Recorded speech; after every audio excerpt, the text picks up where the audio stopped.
Buy things at here websites.com.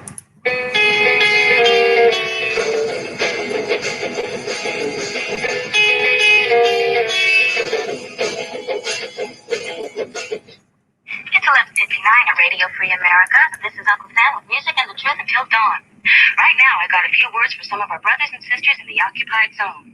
The chair is against the wall. The chair is against the wall. John has a long mustache. John has a long mustache. It's 12 o'clock, Americans, another day closer to victory. And for all of you out there on or behind the lines, this is your song.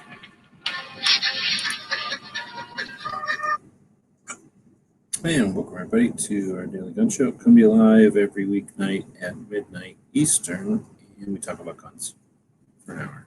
So I don't know if you can hear me or not. I'm not seeing my microphone wiggle. Is my microphone wiggling?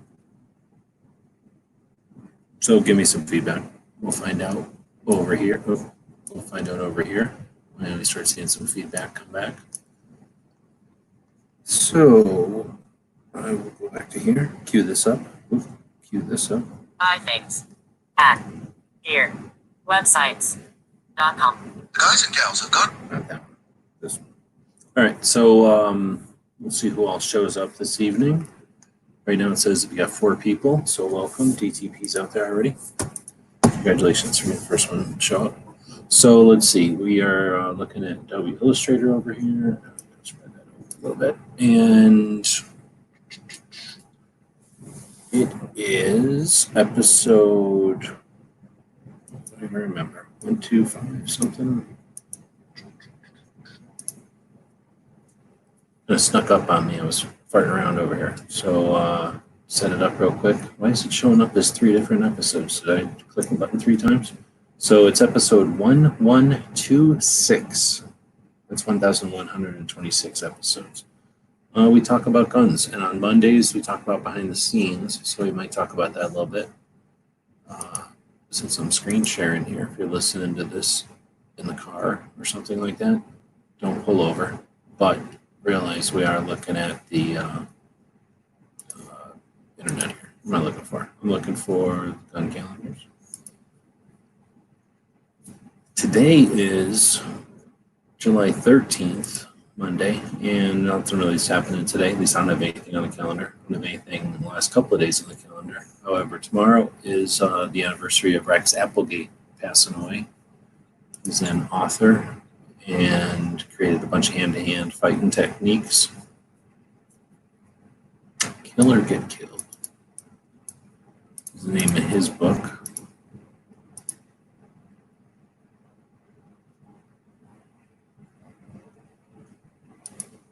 Let's go look on eBay and see what happens. So, that looks pretty old, but it's a Palladium Press. I don't know how many people know about Palladium Press. That might be something interesting to look into. This is one of the older covers. This one says 1976, hardcover, $110. I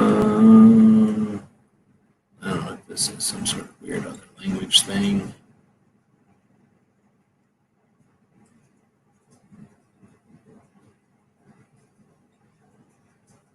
I don't know what some of this other stuff is, so we'll go back to books only.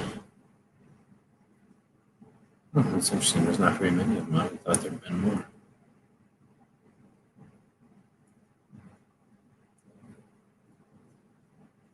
Where do I have it sorted by? I have it sorted by best match. What's going on over here? Oh, something I bought shipped finally. This other thing shipped. It says it shipped.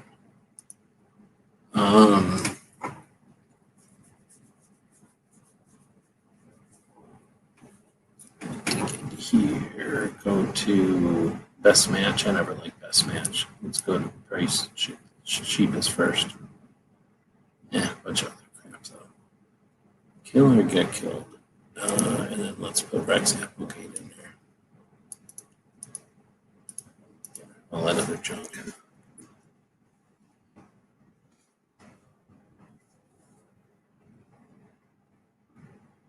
What did I have it by? Price and shipping lowest first. Holy moly. It went high pretty quick. Oh, these are the, I don't know why that's jumping like that. Oh, these are the 100% matches, and then these have fewer words. Oh, there's definitely the first one. It's a second edition, first print. Cool. I took the puppy out, and I think I got swarmed by mosquitoes. Oh, snap. What is this? Oh, some kind of ebook. But that shows us what all the covers are, so we'll open them up. These must be a bunch of shitty ebooks. You can basically learn how to be a ninja off of ebooks. All right, so this one is nothing. It doesn't say shit. So this is probably not even that old. It just has a print of the old, one of the old covers. This one, what does it say? Publication year 1976. So this one is from 1920 or 1976, but it's a Palladian Press reprint, so it doesn't mean much. I like it. $100 for that. This looks like the old version. Year printed 1951. This is a second edition. It said first print 1951 July. Slate ships where whatever blah blah blah. $200 though. Holy moly. Nice shape. It's clean. Very clean. And then we can look at this, which is all of them, I guess. So, I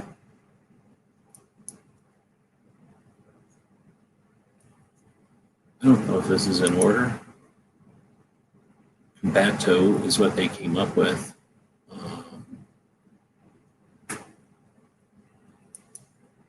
And then this is what the Marines end up using.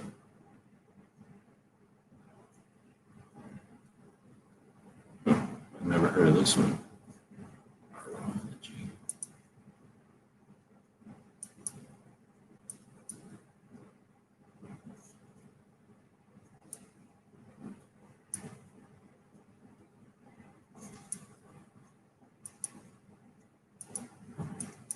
Yeah, that was just a bunch of random books. It didn't really have them in order, I don't think. All right, well, so that's Rex Applegate.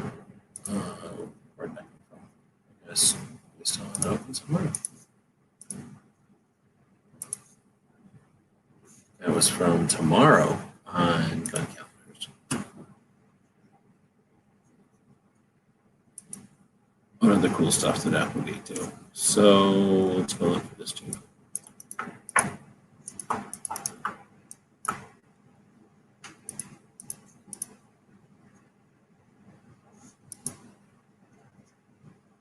So, born in Oregon, running his own business in 1914, 3-year-old with a 1911. And what happened over here? Look at this.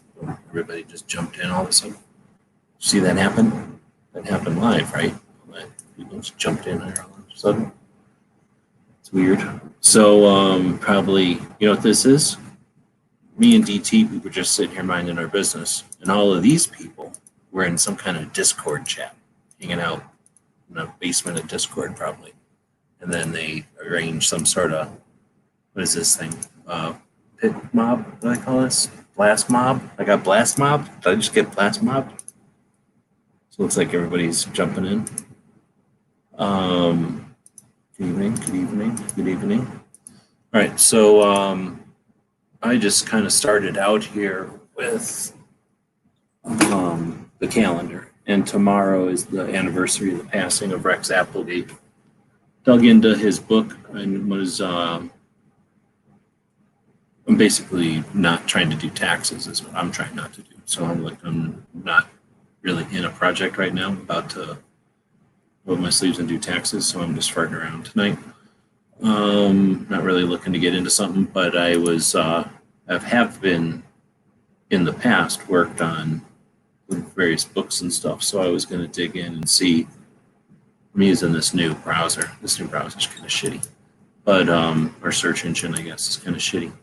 But looked around at the books that he had written, or one of the books he had written, and now we're looking at Wikipedia And then that's where everybody just jumped in here. That's when everybody burst mobbed me. So then he was born in Oregon back in 14.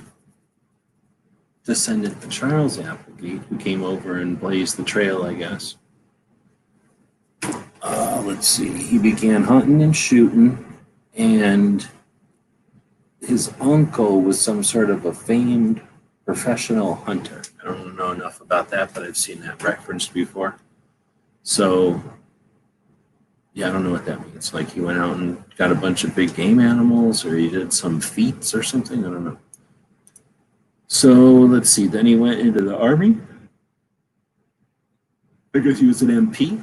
And then when he came out,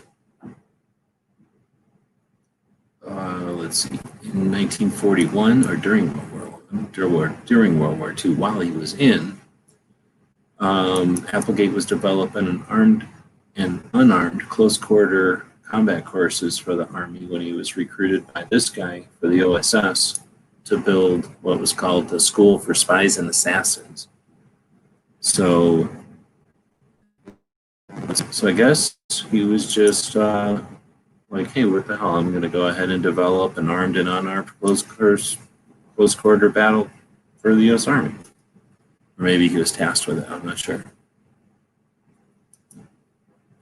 Hunter. I'm trying to remember what that was.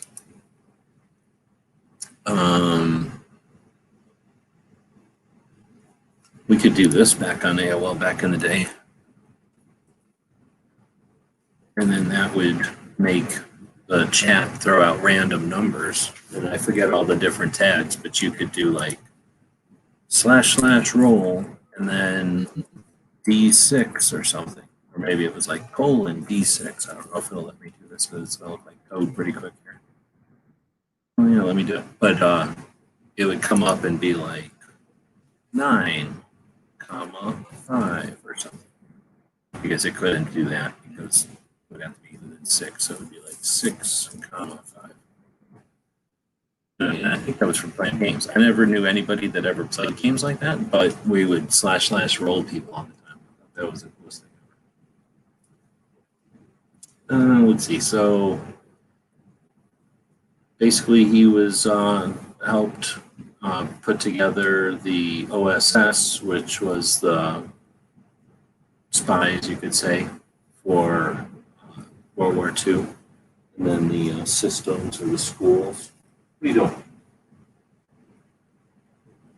The systems or the schools that created that, and then after the war, that would become things like the CIA and other things. So let's see, then at the end of World War II, he would spend 15 years as an advisor to Mexico. They made him an honorary general. He was friends with John Wayne. He taught John Wayne how to shoot. He served as the technical advisor on the Alamo. Applegate was said to be the source of inspiration for several of Ian Fleming's characters in the James Bond novels. When not traveling to promote his pistol shooting methods, he spent his time in Oregon, and his daughter is a historian who lectures on the family history. Granddaughter, blah, vineyards. So I guess they live in Oregon. So this book, Kill or Get Killed, is a classic manual of Western hand-to-hand combat from 1943, and then it was updated in 76 and then reprinted many times. I don't think it's really been innovated too many times. There's only so many ways you could jab somebody in the neck and have them bleed out or whatever, right? But yeah, it's also the Marine, like, it's got a Marine publication, like the Marines use it as one of their manuals. So that was their knife fighting. And then you also get pistol shooting. And let's see, so there's point shooting. Oh, that's something we can talk about too. You got point shooting, and then The rest of it was, I thought there was something else besides point shooting. That was his deal. Let's see. Modified version. Okay, so anyway, so he made a couple of different daggers, and then this one here is his with Fairbairn.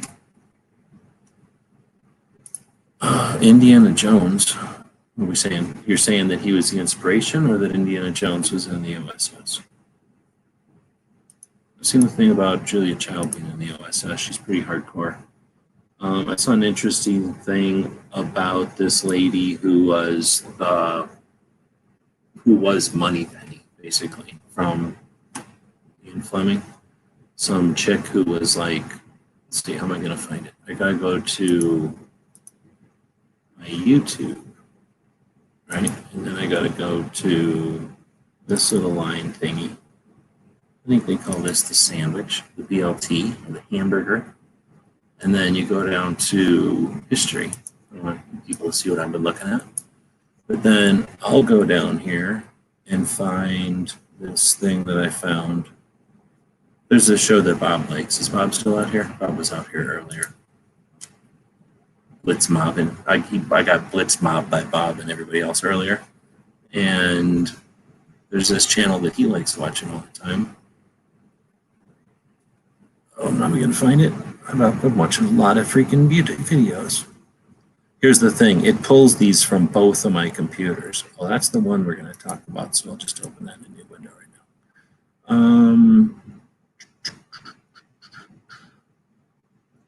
now. How long ago did I watch this thing? Or maybe I watched it on a different channel. That could have happened.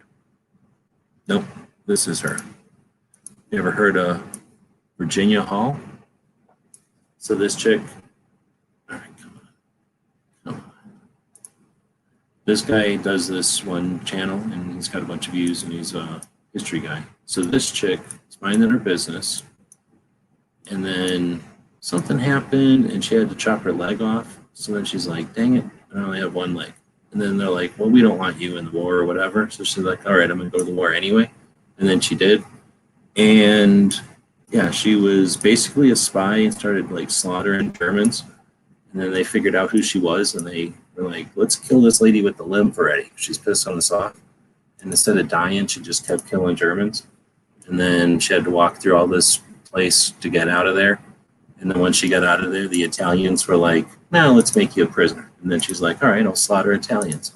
So she did this for a long time, and then she got done with the war, and then she was still hardcore, and she's Moneypenny. So you ever seen James Bond in Moneypenny?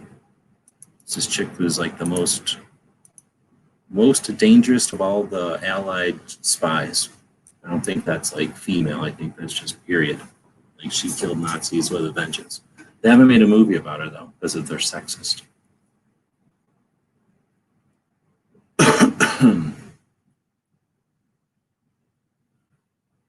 All right, so next we're gonna go over and take a look at this awesome video made by Rizzle Resumed, blah, blah, blah. And that's just some dude who never made, oh, I guess he does make a couple other videos. Okay, cool. So he has another 32-minute one I gotta go watch. But I got it confused with another guy. But you can tell, obviously just some guy making his own videos or whatever. Wait, no it isn't. This is not that at all. No, it isn't. This is that channel. This is a channel where I'm pretty sure this guy just found a bunch of videotapes or something. And he's just posting a bunch of videotapes that he found. Because it's just this mix of all kinds of stuff. And I don't think it's all from the same person. I couldn't tell. I didn't dig into all of it. I did not see these other videos about the BB guns, though. So I'm going to have to go watch them. But anyway, I watched this one, which is a 2.5-hour video about the Daisy Airgun Museum. It's amazing. This is an awesome video. If you're a big jerk, you're going to like this video. It is awesome. So I'm going to put it in here. It's a treat for y'all. Only 587 people have seen this thing. It is awesome. I don't know of anybody in their right mind that's not necessarily going to want to sit through the whole thing, but it's totally worth it. You're going to learn pretty much about everything about air guns, but then all kinds of neat stuff about Daisy specifically.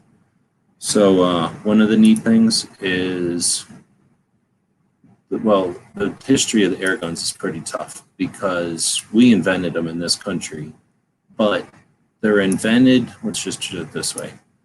They're invented by the guy who's over here across the street from this building, but it gets conflated. So this guy across the street invents them. This people are like, oh, I'm going to totally cork that awesome idea. I'm going to just rip it off completely. But he rips it off by going next door and building it over here. So this guy invents it. This guy corks them and starts another company called the same thing, except ripping off across the street neighbor's BB gun idea. The guy who invented it, immediate success, immediately makes a shit ton of money. Goes over here and says, hey, you want to work with me? And they're like, no, we don't want to work with you. And then he walks back across the street and makes a bunch of money. These people are like, let's just make our own real quick. They start their own company, make their own. This guy goes, okay, we're making a money hand over fist or whatever, but now I'm going to make this metal one because the other ones were wood. Now he makes this metal one, goes back to this company. So he has two companies standing next to each other. He goes back to the first one. They go, oh, that's a daisy. Boom. So now this thing is a daisy. This company changes its name. This other company still exists. This guy's over here still making money. And nobody can keep that straight. So everybody thinks that Daisy was this windmill company and whatever. This all happened in Michigan. And then later they moved to Arkansas, where they're at now. Or it's pronounced Arkansas, depending on where you live. So pretty interesting how they just, this guy actually breaks that part down, which, unless you care, that's who cares. But that's the first time I've actually heard that actually described, so that I know what's going on now. Then, basically, Daisy does so good. They start off, these are the wooden ones. The top one is the one that the one guy invented, and then the bottom one is the one that the second company, the windmill company, rips off. So this is what the first air gun ever looked like. And then this is the one they ripped off. And then this is the guy who ripped it off, the corker. Cork makes a second metal version, which I think is just the same stuff almost, just inside or without the wood around it. Anyway, so he makes this metal version. They call it the Daisy. Eventually, these things keep selling for a while. They're pretty cool. But then, these things take over. At this point, they're making some decent scratch. And let's see. You get to, they start off in this windmill building, right? And then they, of course, had a little building where they built the wooden BB guns next door. But most of their stuff is being built in this windmill building. Eventually, they quit making windmills.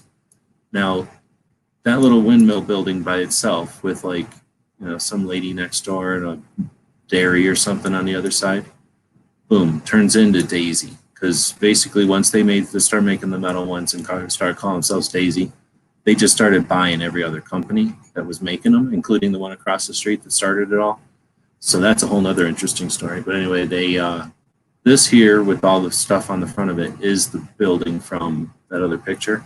So they end up being this big giant thing. This is where they're making BBs. They quit buying BBs from everywhere. They're making their own BBs now. They make everybody's, they basically buy every other model of BB gun and make their own. They quit making all the other models. So it starts off with salesman, guy who came up with the idea, guy that owned the windmill factory, right? And then eventually one of these guys is this guy.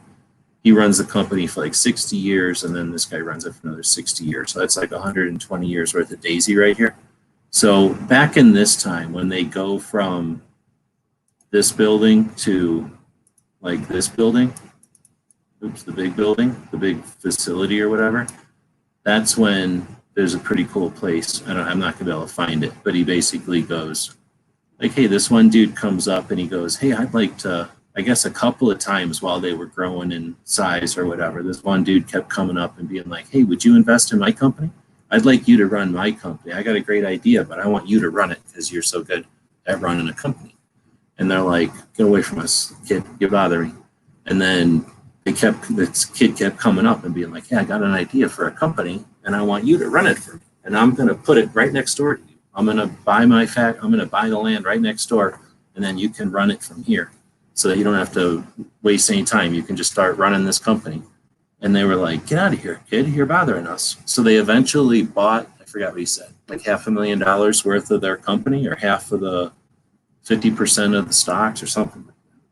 Anyway, that guy was like, "All right, fine, I'll take your money, but since you're not going to run it for me, I'm just going to go to Detroit."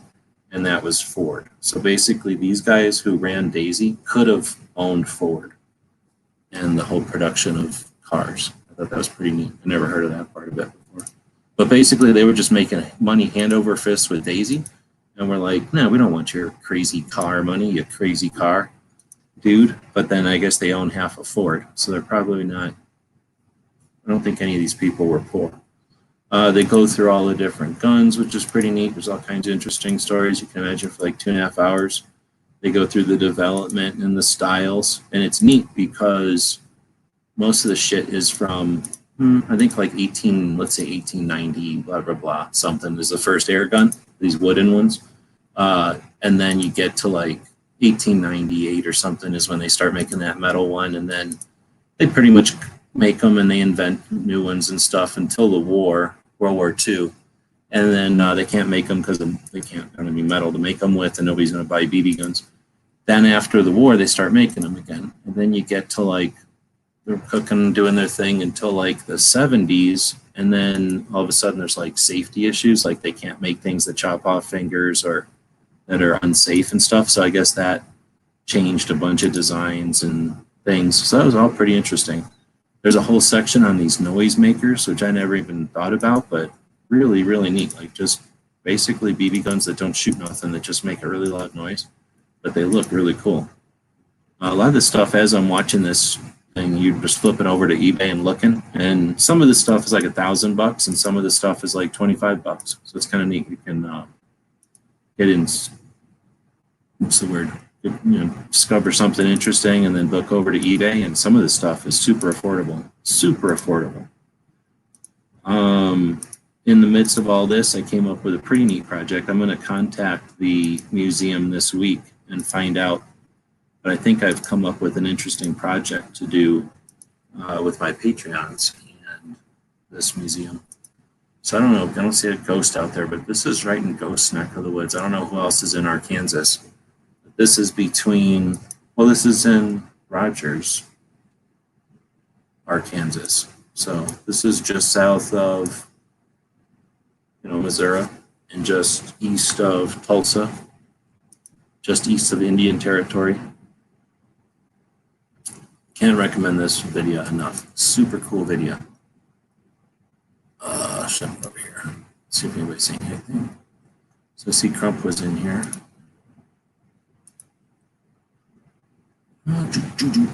Some of whose videos? Oh, you're talking about the History Guy, probably. I can't recommend History Guy enough. I don't think he's pro-gun. I don't think he's anti-gun, but he's not pro-gun. So that's about the only thing I can say against him. But otherwise, I can't recommend that guy enough. He's pretty good, even though Bob recommended him.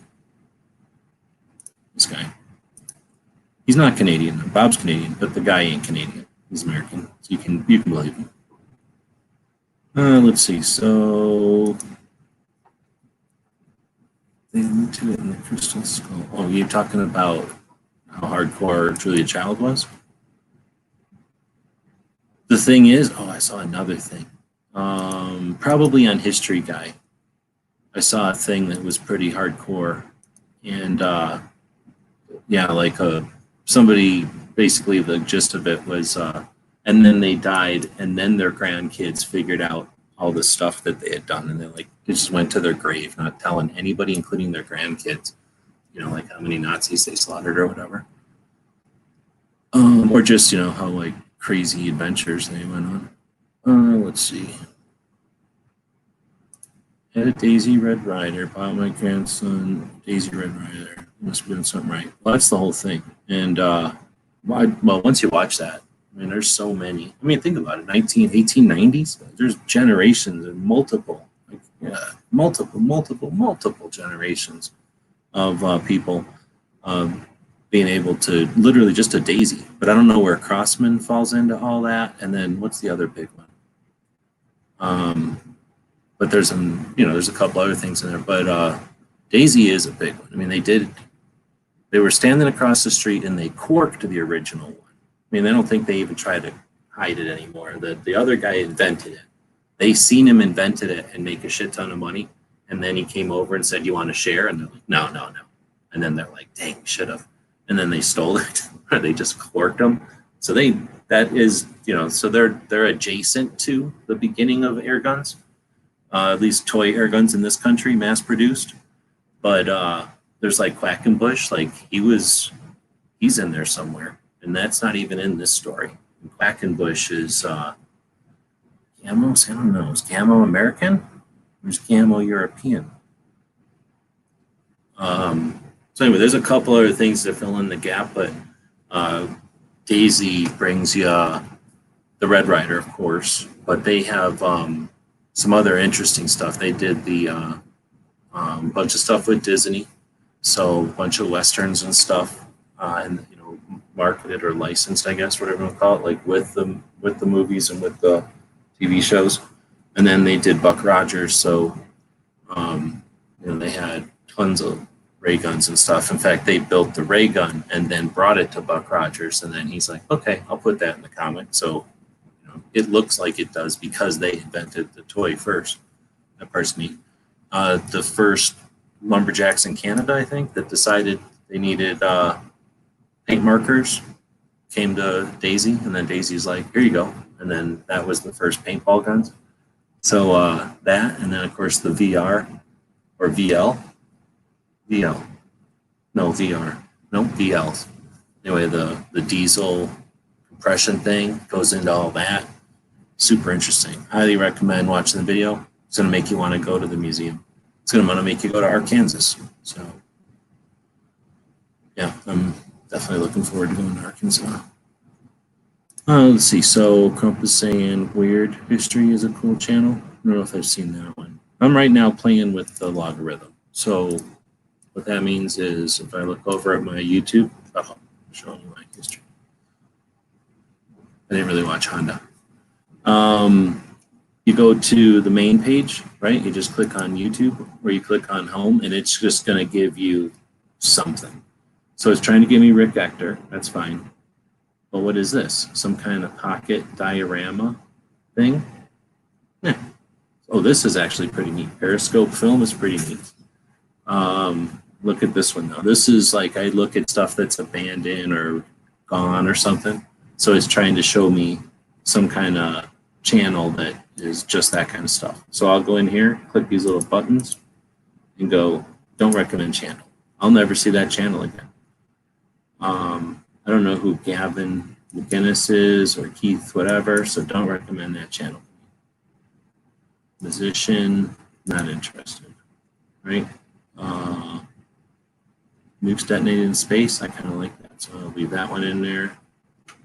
Driving around in a Tesla for 24 hours, some kid, I don't care about this, so not interested in channel. I'll just go in here and do this every once in a while, and you just get craziness. It just gets desperate, and it starts throwing you weird stuff.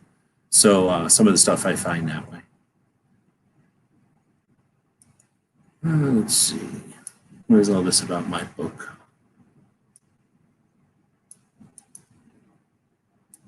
I can't click on that.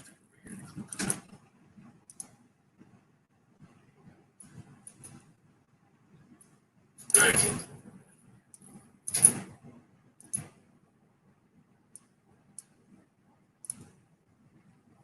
Interviews from Emily. Oh, okay, right on. So this is a book, looks like it just came out. And let's make that, no, let's do it this way. What am I doing? Let's make that, I just want to make the link shorter for everybody and get my affiliate link in there. Boom.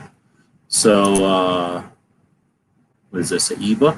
Or is this you click on it and oh no, it's paperback. So you click on paperback, it's going to cost you, and this says it's $0 if you go to Kindle. Oh, you got to probably buy some kind of Kindle account or something. Or you can just read it for free, and it's $9 if you want to own it. It says, over the years, Crump has interviewed countless numbers of people from all walks of life for MLN News. It's given a unique look inside the minds of some of the biggest names in the Second Amendment community. These are some of his favorite interviews, along with exclusive interviews for the book with subjects Dr. McWell Vieira, Carrie Lightfoot, Cody Wilson, Eric Pratt, Ivan the Troll, Jonathan Gilliam, Kevin Dixie, Raj, Ray, Rhonda Ezel, Robert K. Brown, Sarah Albrecht, Stephen Williford, Tim Kennedy, Willis Lee. So Willis Lee is, I think he was Army, something, officer. I don't think he was a general. He was officer something, colonel. And then, or maybe, he was colonel, I think. And then on the NRA board, Tim Kennedy. Who's Tim Kennedy? Stephen Williford, is that the guy from Texas who was in the church? Sarah's from Hold My Gun. Robert K. Brown, author. Rhonda is Chicago Guns Matter and Izell versus City of Chicago. Maj is Philadelphia, Black Guns Matter. Kevin, KD, No Other Choice, Train and Learn. Jonathan Gilliam, I don't know who that is. No idea who Ivan the Troll is. Eric Pratt is the son of, can't think of his dad's name. Anyway, Eric is the son of the dude who started running Gun Owners America, and now he runs it since about 2 years ago after the incident. And then we get Cody Wilson. He's the printer guy. You got that interesting printer going on there. Carrie, well armed.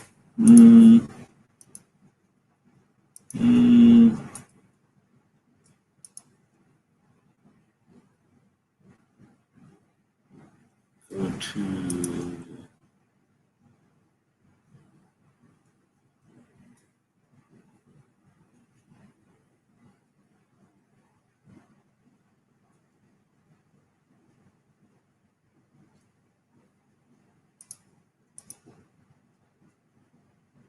I never know what date any of these people are born, so they're just in random order. Yeah, the well-armed woman in Wisconsin. I can't remember all these, so many ladies involved in Second Amendment. But then Dr.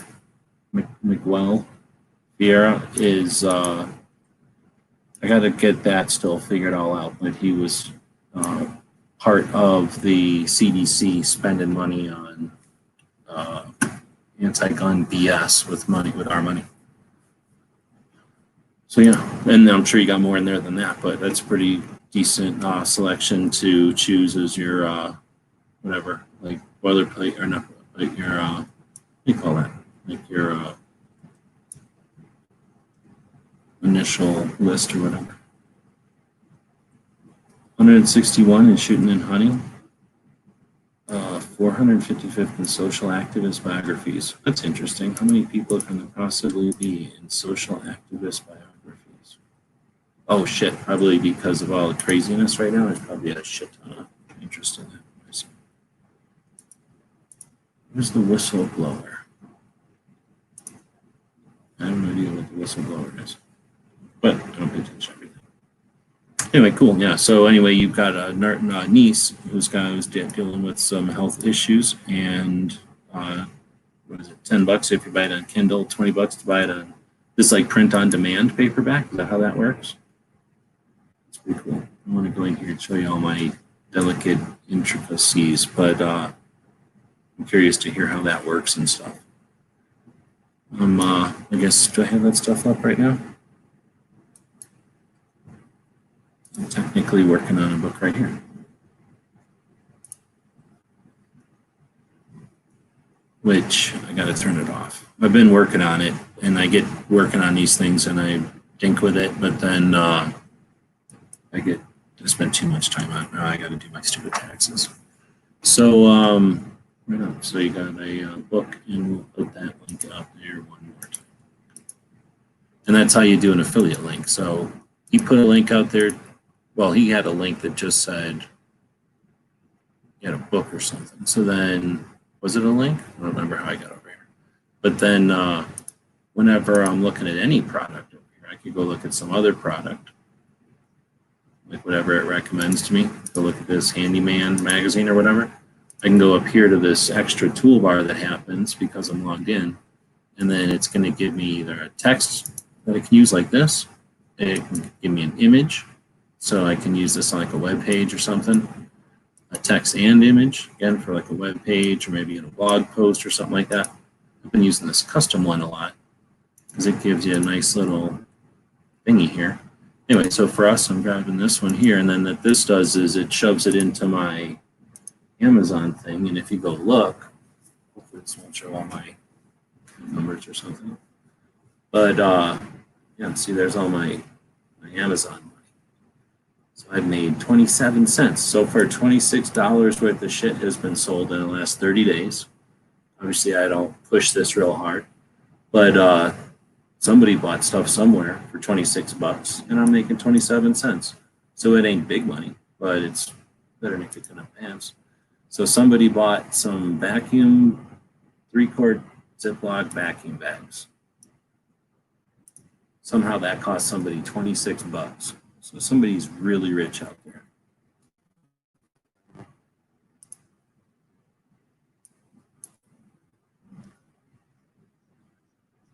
Anyway, so that's how you make a link like that, and then that's good forever. So you put that on your website or your description of your video or whatever, and then enough people click on it, and that 27 cents or whatever it was starts adding up.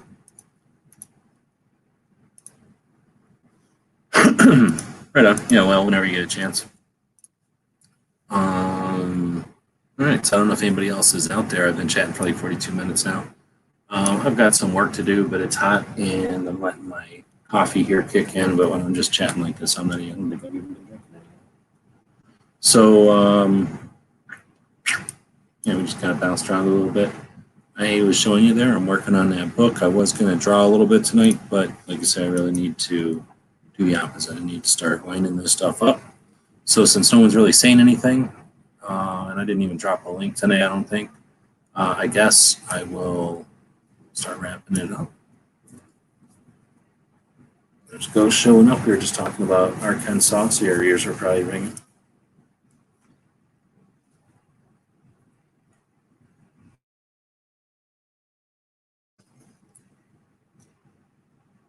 Like I said, this is supposed to be a conversation, not a some sort of production. So nobody's out there chatting tonight. We don't need to push it.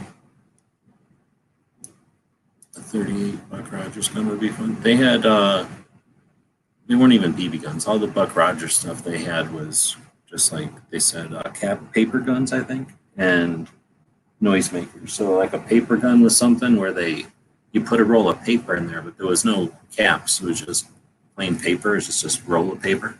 And it must have used that to break a sound barrier or something because it made noise, but nothing projected from it.